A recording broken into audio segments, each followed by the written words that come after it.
主儿，皇上差人送来了您和皇上的画像。收起来，藏到后头的格子里，再不许拿出来。是。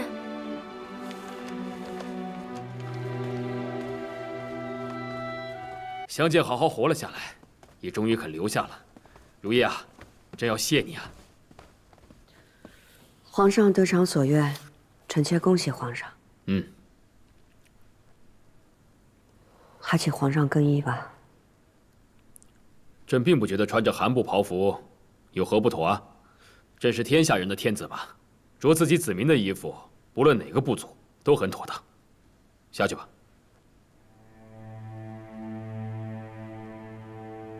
这，皇后坐吧。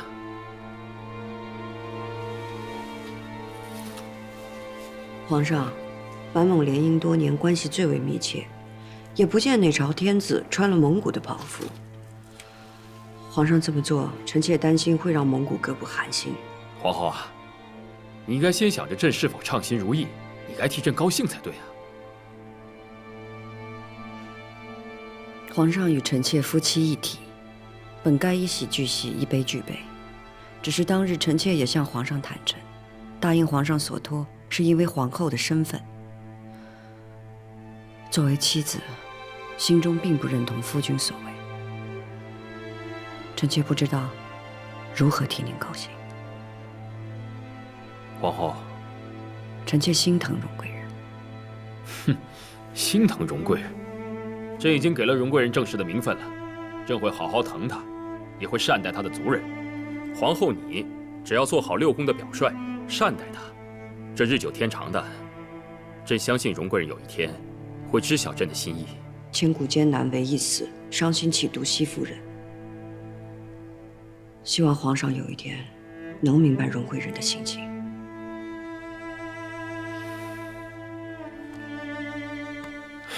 如意，你说的，朕何尝不懂呢？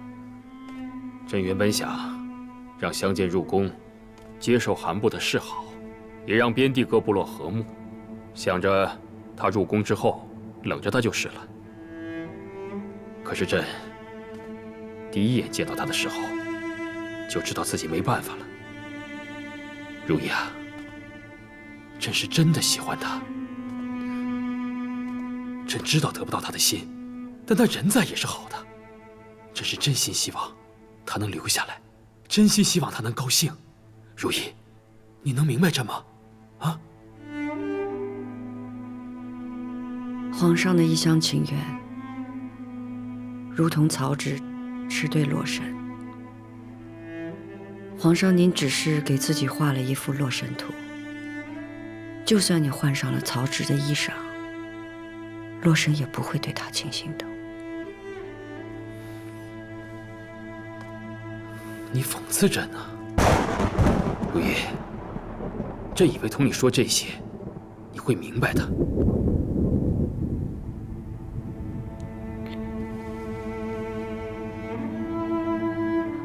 皇上，臣妾陪伴您多年，自以为和您有心意相通之处。可自从相见入宫，皇上自己封魔至此，臣妾是真的不能明白的。皇上，您就当臣妾不懂您，臣妾的话也白说了吧。臣妾告退。如意，如意。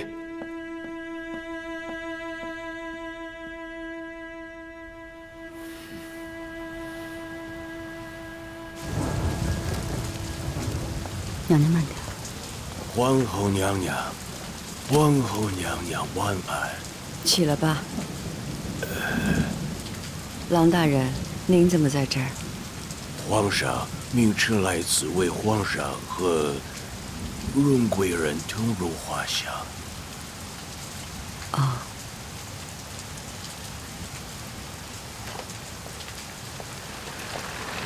林大人，去送一送皇后娘娘。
太后，您知道今夜是谁侍寝吗？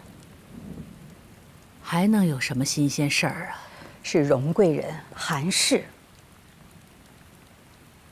皇帝总算给他名分了，只给了贵人，没给嫔位或妃位，已经是给六宫的嫔妃们面子了。什么面子呀？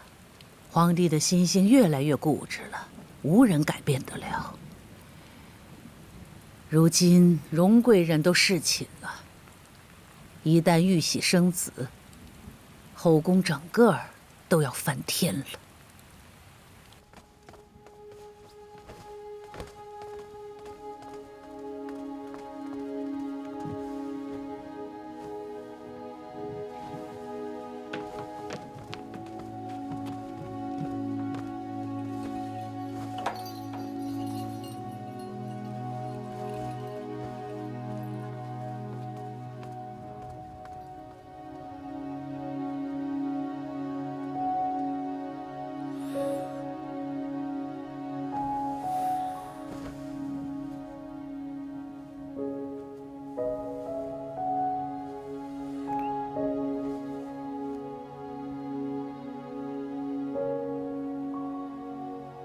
相见，你别害怕，别担心，往后朕会好好待你和你的族人的。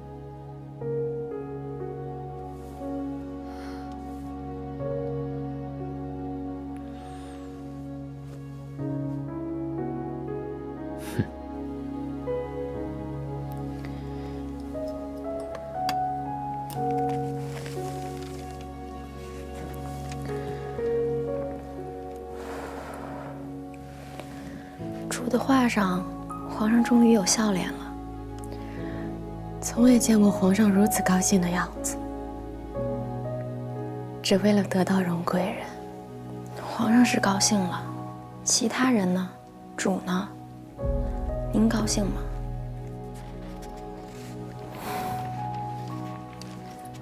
我高不高兴，谁会在乎呀？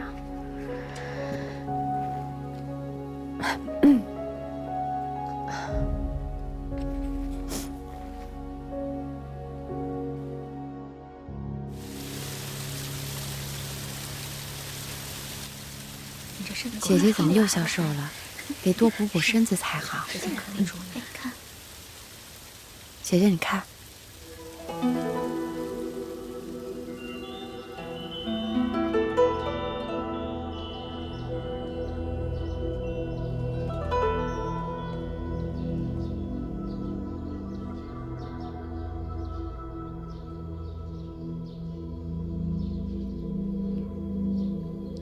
怎么正彩的装扮？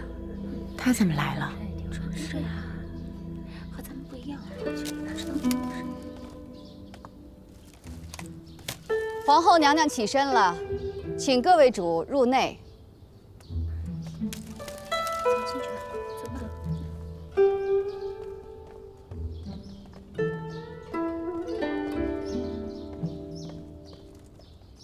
事已至此，不管之前发生过什么，如今同为嫔妃，就该彼此和睦。荣贵人出生在边地，与咱们满汉蒙的规矩不大相同，咱们更该互相包容一些。臣妾明白。荣贵人，纯惠皇贵妃已经过世了，在后宫中有什么不明白的，你大可以去问于妃。她在妃位中资历最深。是，臣妾有些话，正想与皇后娘娘单独说说。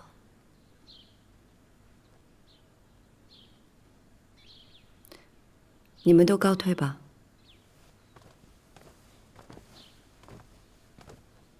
臣妾告退。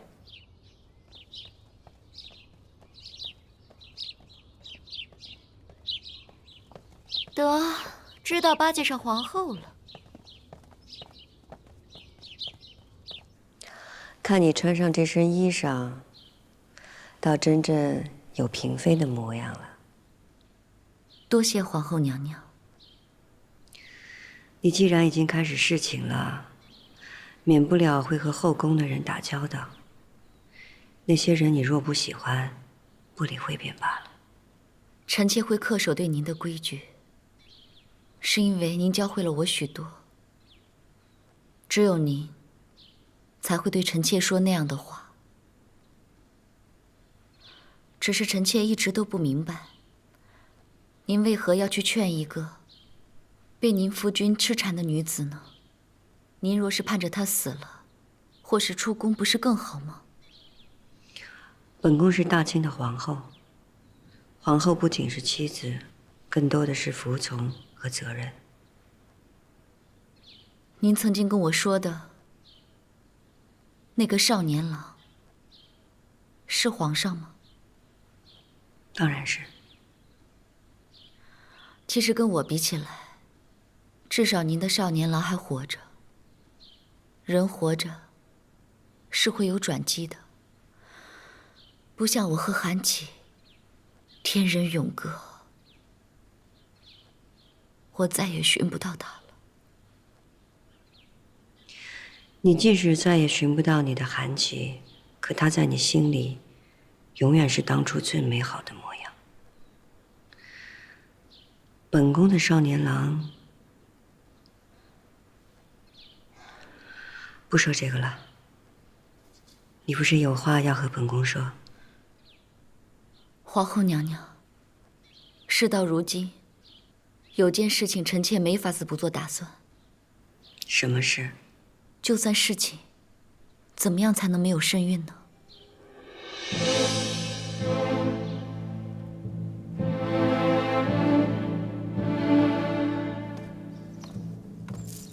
哟，皇上，您是人逢喜事精神爽啊！别胡乱恭维。荣贵人今日可好啊？荣贵人好得很，不仅换了宫装，还去给皇后娘娘请安了。很好，百家，朕就去宝月楼看看荣贵人。这。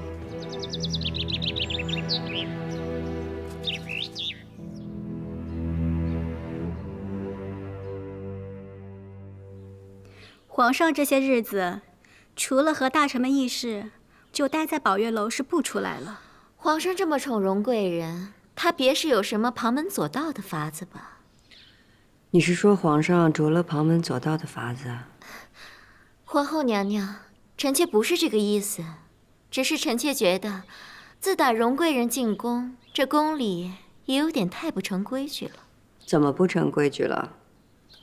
宫里的哪条宫规说皇上不准只翻一个嫔妃的牌子了？可是皇上也要注意自己的身子啊。咱们若是要劝，自然是为了皇上的龙体。可现在，有谁劝得了呢？若要说关心皇上，谁比得过太后？这件事太后尚未开过口，咱们还是稍安勿躁吧。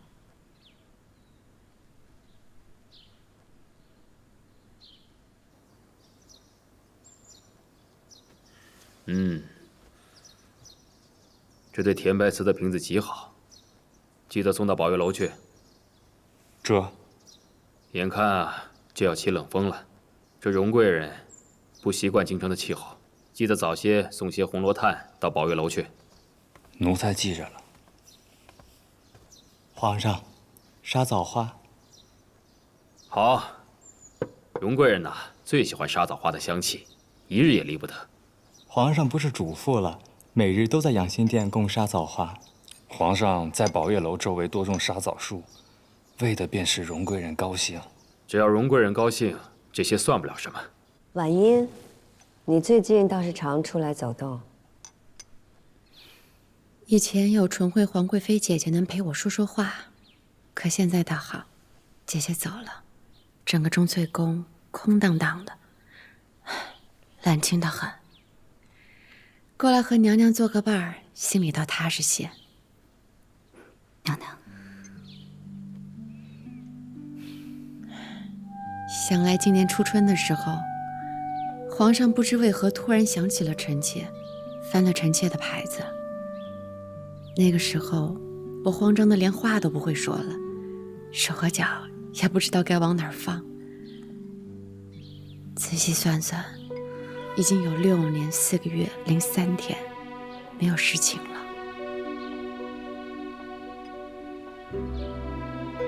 是宫里的女人，终有这么一天的。秋凉时节说这种话，真让人灰心。红颜未老恩先断，血以熏笼做道明，谁都逃不过呀。难不成等到7老8十牙都掉了，还指望皇上翻你的牌子，和你描眉作诗啊？做梦罢了。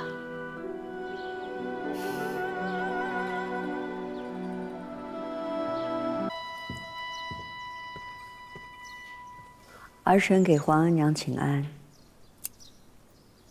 皇额娘在修沙枣花。这花不适合在宫里长，便修剪修剪。从前只听闻，唐玄宗为了杨贵妃千里送荔枝，跑死了好多马。如今到了咱们皇帝这儿，倒来了这一出。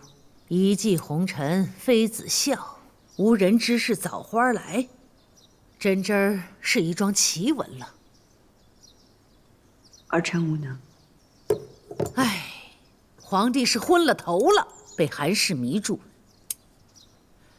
哀家无法阻止韩氏进宫，也无法阻止他侍寝。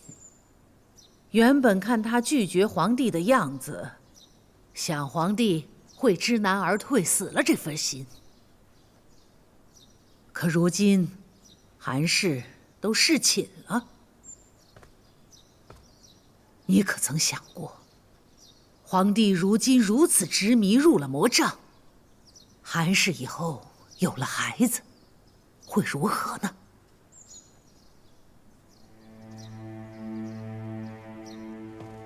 哀家知道，韩氏肯活下来，是皇帝让你去劝的。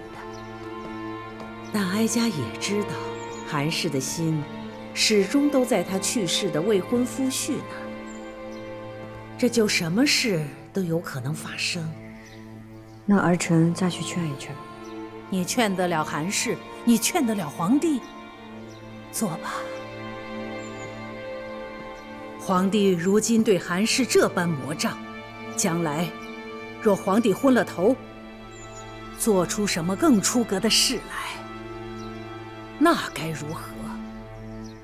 哀家断不能坐视不理。那皇额娘的意思是？傅家在。太后，医婴都准备好了。你让韩氏喝下去，让他一了百了。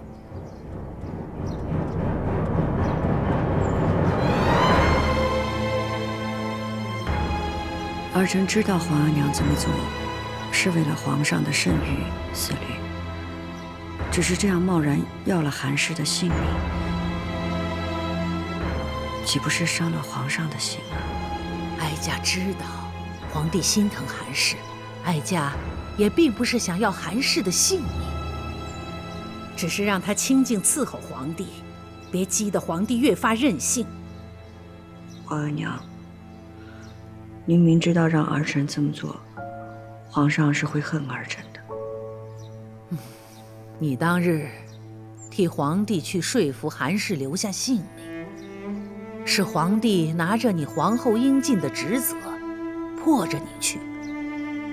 哀家今日迫你，也是一样。只因你是6宫之主，安定后宫是你的职责，所以这件事是哀家的意思。但也只能由你亲手端去，看他喝下。若让韩氏喝下这碗汤药，是顺了您的心，却也是大大逆了皇上的意。儿臣要听皇上的，也不能不听皇额娘的。除了两难，别无他法。你身为中宫，该听的听，该做的做，便是。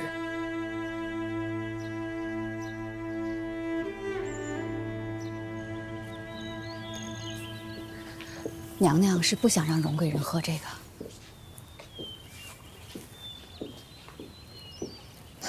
娘娘，之前荣贵人求过您，说她不想要孩子，如今太后有此意，也算是成全了荣贵人。